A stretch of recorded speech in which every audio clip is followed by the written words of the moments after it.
ஒரே ஒரு 5 லிட்டர் இதய மந்த்ரா கடல் எண்ணெய் பேக் ஒரு மாசம் முழுசுக்கும் அத்தனை சமையல முடிச்சு விடலாம். இதய மந்த்ரா. ஆரடி சேகர் அவர்களே, தாயகம் கவி அவர்களே, சந்திரசேகர் அவர்களே, காதர் பாட்ஷாங்கிற முத்துராமலிங்கம் அவர்களே, MK மோகன் அவர்களே, ஜோசப் சாமுவேல் அவர்களே, எபினேசர் அவர்களே, ஐட்ரீம்ஸ் மூர்த்தி அவர்களே, தமிழ்நாடு மீன் வளர்ச்சி கழகத்தினுடைய தலைவர் கௌதமன் அவர்களே, செயலாளர் திரு சுப்பையன் IAS அவர்களே, ஆணையர் திருமதி கஜலட்சுமி IAS அவர்களே,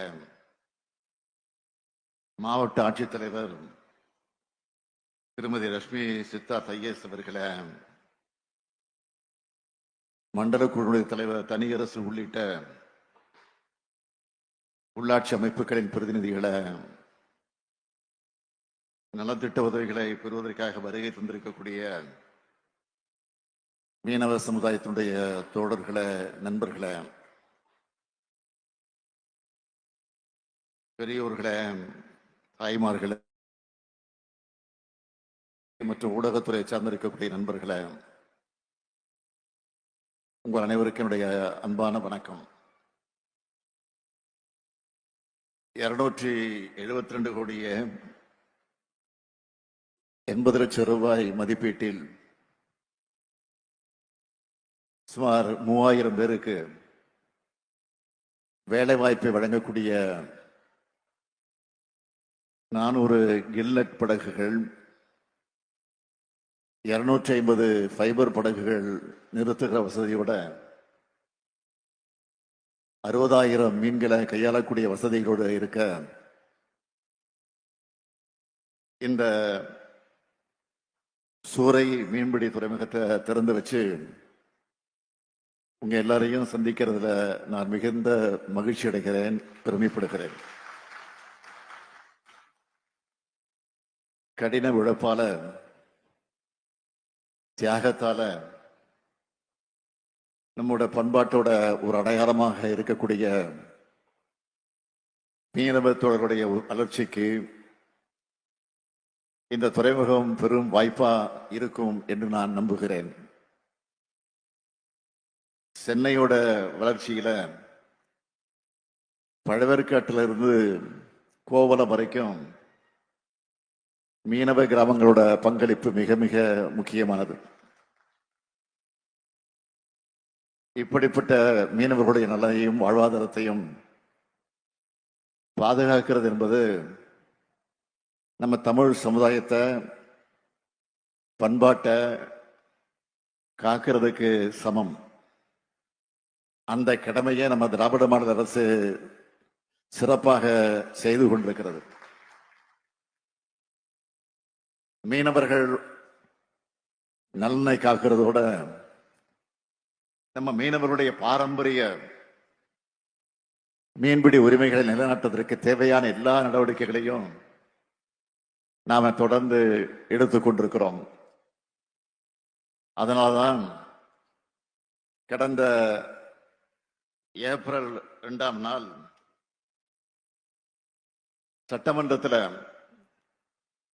கச்சத்தீவை மீட்க வேண்டும் என்று தனி தீர்மானத்தை நிறைவேற்றியிருக்கிறோம். கச்சத்தீவை மீட்பதற்கான தமிழ்நாட்டோட மீனவர்களுடைய எண்ணங்களுக்கு அது நிரந்தர தீர்வாக அமையும். கடந்த 4 ஆண்டுகள்ல 97 நிகழ்வுகள்ல 185 படகுகளும் 1383 மீனவர்களும் இலங்கை கடற்படையால சிறைபிடிக்கப்பட்டிருக்காங்க. சிறைபிடிக்கப்பட்ட மீனவர்களை விடுவிக்கணும், படகுகளை மீட்கணும்னு மாண்புமிகு பாரத பிரதமருக்கும்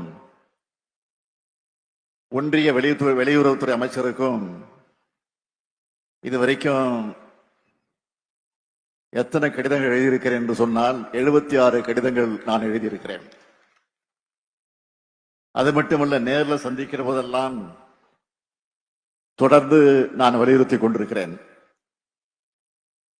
அதேபோல் திராவிட முன்னேற்ற கழகத்தினுடைய நாடாளுமன்ற உறுப்பினர்களும் கூட்டணி எம்பிக்களும் நாடாளுமன்றத்தை தொடர்ந்து வலியுறுத்தி கொண்டிருக்கிறாங்க.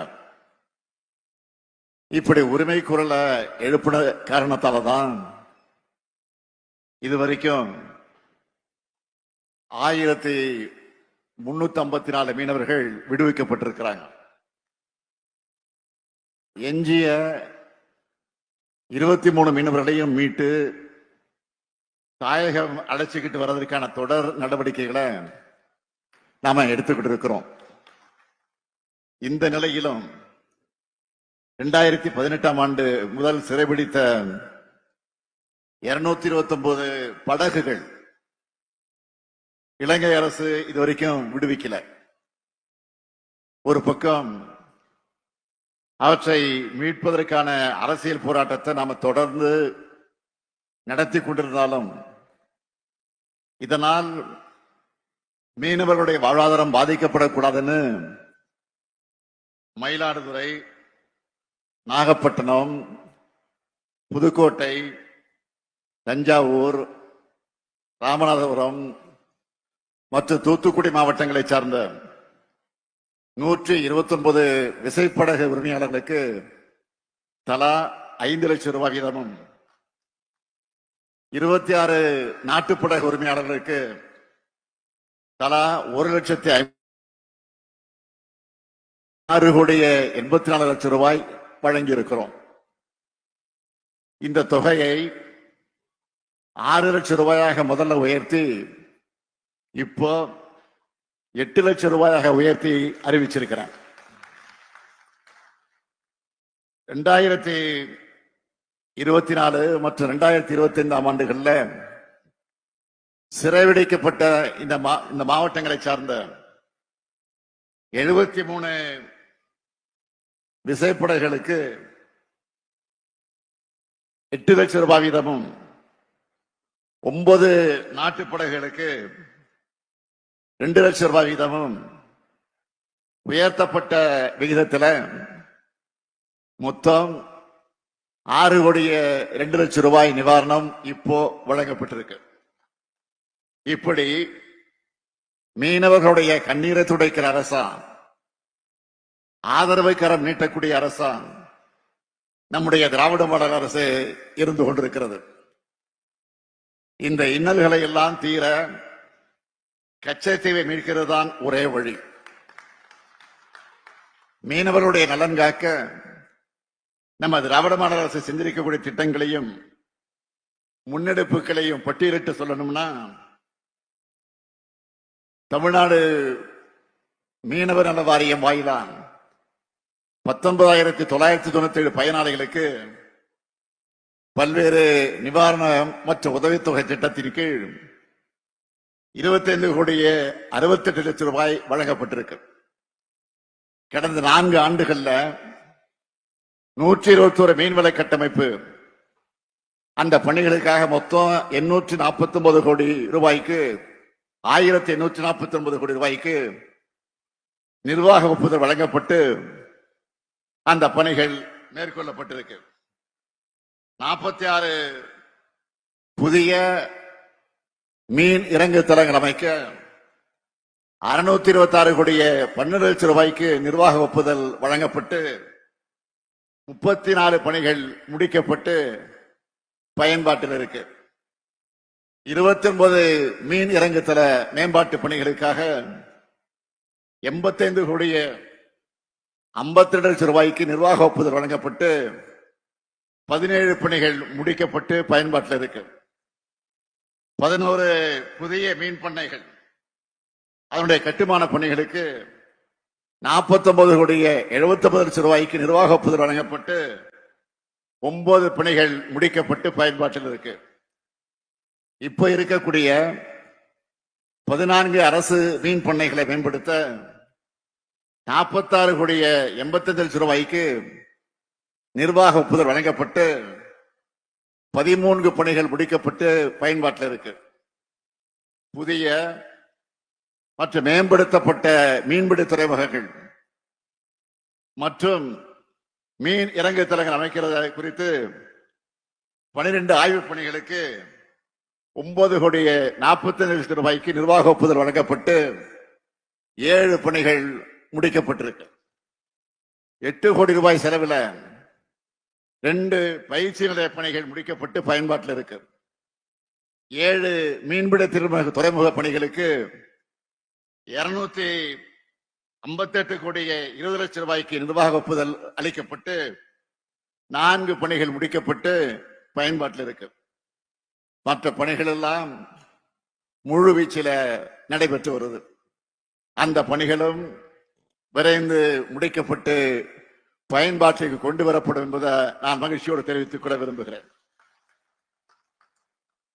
கடந்த 2023ஆம் ஆண்டு ராமநாதபுரத்தில் மீனவ மக்களுக்காக ஒரு சிறப்பு மாநாட்டை நடத்தி அதில் நான் கலந்து கொண்டேன். 1000 கோடி ரூபாய்க்கும் அதிக மதிப்பிலான மீனவர் திட்டங்களை அந்த மாநாட்டில் நான் அறிவிச்சேன். அந்த திட்டங்கள் அனைத்தும் செயல்படுத்தப்பட்டிருக்குன்னு நான் மகிழ்ச்சியோடு இந்த நிகழ்ச்சியில தெரிவிச்சுக்க விரும்புகிறேன். மீன்பிடி தடைக்கால நிவாரண உதவித்தொகை 5000 ரூபாயிலிருந்து 8000 ரூபாயாக உயர்த்தப்பட்டிருக்கு.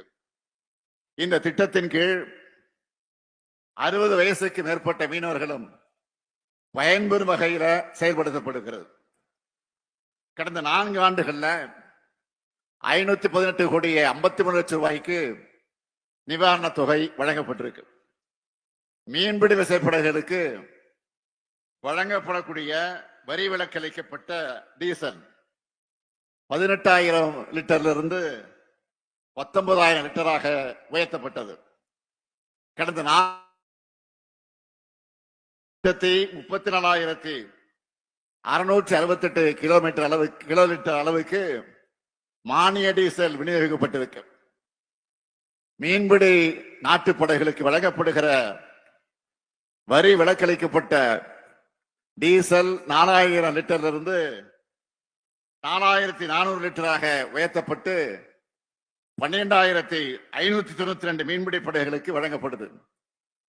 அதேபோல் தூத்துக்குடி, திருநெல்வேலி, கன்னியாகுமரி மாவட்டத்தினுடைய நாட்டுப்படைகளுக்கு வழங்கப்படக்கூடிய தொழிலக மண்ணெண்ணெய் 3,400 லிட்டரிலிருந்து 3,700 லிட்டராக உயர்த்தப்பட்டு 5,930 நாட்டுப்படைகளுக்கு வழங்கப்படுது. மீன்பிடி கலன்களை இயந்திரமாக்கும் திட்டத்தின் கீழ் 12 கோடி ரூபாய் திட்ட மதிப்பீட்டில் 4 கோடி 80 லட்சம் ரூபாய் மானியத்தில் 1000 உள் மற்றும் வெளி பொருந்தும் இயந்திரங்கள் மீனவர்களுக்கு வழங்கப்பட்டிருக்கு.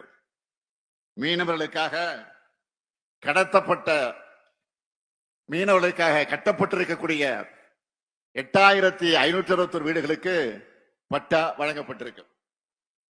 1,20,000 மீனவர்கள் மற்ற மீனவ மகளிர் தொழில் புரிய உழவர் கடன் அட்டை, கூட்டுறவு கடன், மகளிர் திட்டம், சுய உதவி குழு கடன் ஆகியவற்றின் கீழ் 1,528 கோடி ரூபாய் அளவுக்கு கடன் வழங்கப்பட்டிருக்கு. தங்கச்சி மடம், குந்துகால், பாம்பன் ஆகிய இடங்கள்ல உள்கட்டமைப்பு வசதிகளுக்காக 356 கோடியே 50 லட்சம் ரூபாய் அளவுக்கு நிதி ஒதுக்கீடும் செய்யப்பட்டிருக்கு. அந்த பணிகள் எல்லாம் விரைவில் தொடங்க போறோம். மீனவர்கள் துயரங்களை எதிர்கொள்கின்ற தருணங்கள்ல உங்களுக்கான நிவாரண உதவிகளை வழங்குறதுல முனைப்போடு இன்றைக்கு இந்த திராவிட மாடல் செயல்பட்டு கொண்டிருக்கிறது. கடல்ல மீன்பிடிக்கும் போது காணாம போகக்கூடிய மீனவர்கள் மற்றும் கடல்ல மீன்பிடிக்கும் போது அண்டை நாட்டு அரசால கைது செய்யப்படக்கூடிய மீனவர்கள் குடும்பத்துக்கு வழங்கப்படக்கூடிய தின உதவித்தொகை 250 ரூபாயிலிருந்து 350 ரூபாயாக உயர்த்தணும். பிறகு 500 ரூபாயாகவும் உயர்த்தணும். மாண்டஸ் புயலால சேதமடைந்த மீன்பிடி படகுகள் மற்றும் மீன்பிடி விவகாரங்களுக்கான நிவாரண தொகையா 4 கோடி 67 லட்சம் ரூபாய் வழங்கப்பட்டிருக்கு. எண்ணூர் கொசஸ்தல ஆத்துல கச்சா எண்ணெய் கலந்ததால எண்ணூர் மற்றும் அதை சுற்றி இருக்கக்கூடிய மீனவ கிராமங்களை சேர்ந்த மீனவர்களோட மீன் படகுகள் வலைகள் சேதமடைந்ததை தொடர்ந்து மீனவர்கள் வாழ்வாதாரத்திற்காக 3,66,00,000 ரூபாய் வழங்கப்பட்டிருக்கு. மீனவர்களின் வாழ்வாதாரத்திற்காக இதையெல்லாம் நாம் செய்து கொண்டிருக்கிறோம். அது மட்டுமல்ல, தூத்துக்குடி, திருநெல்வேலி, கன்னியாகுமரி மற்றும் தென்காசி மாவட்டங்கள்ல சேதமடைந்த மீன்பிடி படகுகள் மற்ற உபகரணங்களுக்கு அதன் தொகையாக நிவாரணத் தொகையாக 14,51,00,000 ரூபாய் வழங்கப்பட்டிருக்கு. மீனவர் குழு விபத்து காப்பீடு இல்லாத காலத்துல இறந்த 176 இறந்த மீனவர்கள் வாரிசுதாரர்களுக்கு தலா 2 லட்சம் ரூபாய், நிரந்தர உடல் குறைபாடு ஏற்பட்டிருக்கக்கூடிய ஒரு மீனவருக்கு 1 லட்சம் ரூபாய்னு மொத்தம் 3,53,00,000 ரூபாய் நிவாரணமாக வழங்கப்பட்டிருக்கு. அண்மை கடற்பகுதியில மீன் வளத்தை அதிகரிப்பதற்காக சென்னை, செங்கற்பட்டு, விழுப்புரம், மயிலாடுதுறை, தூத்துக்குடி, திருநெல்வேலி ஆகிய மாவட்டங்கள்ல 49 மீனவ கிராமங்கள்ல 200 செயற்கை மீன் உறைவிடங்கள் 62 கோடி ரூபாய் திட்ட மதிப்பீட்டில் நிறுவப்பட்டிருக்கு. மிதவைகள் மற்றும் கயிறு மூலம் கடற்பாசி வளர்ப்பு மேற்கொள்ள 1,863 மீனவ மகளிருக்கு 863 மீன மகளிருக்கு 2 கோடி ரூபாய் மானிய தொகை விடுவிக்கப்பட்டிருக்கு. மீனவ மகளுடைய வாழ்வாதாரத்தை மேம்படுத்துவதற்காக 127 கோடி 71 லட்சம் ரூபாய் செலவில் ஒருங்கிணைந்த பல்நோக்கு கடல்பாசி பூங்கா அமைக்கக்கூடிய ஒரு திட்டத்தை நான் நிறைவேற்றுவதற்காக அந்த பணியை இன்றைக்கு விரைந்து நடத்தி கொண்டிருக்கிறோம். மிதவை கூண்டுகள்ல கடல் மீன் வளர்ப்பு, கடல் மீன் குஞ்சு வளர்த்தெடுத்தல், அதனுடைய மையம், நவீன உயிர்கூழ்மை குளங்கள்ல இறால் வளர்த்தல், குளங்கள் கட்டுவது போன்ற திட்டங்களின் கீழ் 3,88,00,000 ரூபாய் மானிய உதவித்தொகையாக வழங்கப்பட்டிருக்கு. இப்படி நான் தொடர்ந்து சொல்லிக்கிட்டே போகலாம். இப்படி மீனவருடைய நலனுக்காக தமிழ்நாடு அளவுக்கு எந்த மாநிலமும் இதுவரை இப்படிப்பட்ட காரியங்களை செஞ்சதில்லை. இத என்னால நெஞ்சு நிமித்தி கம்பீரமாக நான் சொல்ல முடியும். இன்னும் சொல்லுகிறேன், மீனவர்களை நலனுக்காக இன்னும் செய்ய நாங்கள் காத்துக் கொண்டிருக்கிறோம். மீனவருடைய வாழ்க்கை அல்லல் நிறைந்துதான் இருக்கக்கூடாது. உங்களுடைய தொழில் பாதுகாப்பாக இருக்க வேண்டும். இந்த தொழில் எதிர்காலத்திற்கும் பயனளிக்கக்கூடிய தொழிலாக இருக்கு என்றுதான் ஏராளமான திட்டங்களை உருவாக்கி இன்றைக்கு செயல்படுத்திக் கொண்டிருக்கிறோம். கல்வி அறிவுதான் எல்லோரையும் கரை சேருவதற்கான கலைஞரை விளக்கம். அதனாலதான் மீனவ சமுதாயத்தை சேர்ந்த மாணவ மாணவியர் இந்திய குடியுரிமை பணியில சேர நினைச்சா அவங்களுக்கு பயிற்சி தர முடிவெடுத்து இந்த ஆண்டு மட்டும் 39 மீனவ மாணவர்களுக்கு 5,20,000 ரூபாய் செலவில் பயிற்சி தந்திருக்கிறோம். இப்படி பார்த்து பார்த்து எல்லாருக்கும் எல்லாம் கிடைக்கணும், எல்லா சமூக மக்களும் முன்னேறணும்னு எல்லாருக்கும் சம அளவில் சம வாய்ப்பு ஏற்படுத்தி கொண்டு வருகிறோம். திட்டங்களை உருவாக்கி தருகிறோம். எனவே திராவிட மாடல் அரசோட திட்டங்களை மீனவ சமுதாயத்துடைய மக்கள் பயன்படுத்திக்கணும்னு நான் உங்களை எல்லாம் இந்த நேரத்தில் அன்போடு கேட்டு உங்களை சந்திப்பதில் நான் மீண்டும் என்னுடைய மகிழ்ச்சியும் பெருமையும் தெரிவித்து விடைபெறுகிறேன். நன்றி, வணக்கம்.